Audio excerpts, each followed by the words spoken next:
পাঞ্জাবি কিনছোস, টাকা কই পাইছোস? আমারে সত্যি করে ক, টাকা কি তুই চুরি করছোস? উস্তাদ আমি তো টাকা চুরি করি নাই, আমি তো টাকা জমাইছি। শুক্রবার দিন আপনি সিরা পাঞ্জাবি পরে নামাজ পড়তে গেছেন, তাই ভাবলাম উস্তাদের একটা পাঞ্জাবি গিফট করবো।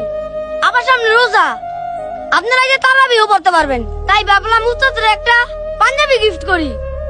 আমারে যে কাস্টমার আইসা বিচার দিয়ে গেল, সে নাকি ব্যাগ রেখে গেছে, ব্যাগের ভিতর থেকে 1000 টাকা নাই। আর তুই যে এই পাঞ্জাবি কিনছোস, এত টাকা তুই কই পাবি? নিশ্চয়ই তুই কাস্টমার টাকা চুরি করছোস। না না উস্তাদ, আমি তো সত্যি করে কইতাছি, আমি তো টাকা চুরি করি নাই। তোরে আদর দিতে দিতে আমি মাথায় উঠাই ফেলছি, তোরে আর আমার দোকানেই রাখবো না। তুই এখনই দোকান থেকে বের হয়ে যাবি, যা। উস্তাদ আপনি মনে হয় আমারে ভুল বুঝতাছেন। আবার কথা কস, পাকনা হয়ে গেছস না? সামনের দিকে যা। যত সব আবর্জনা, চোর বাটপার সব আমার দোকানে এসে পড়ে।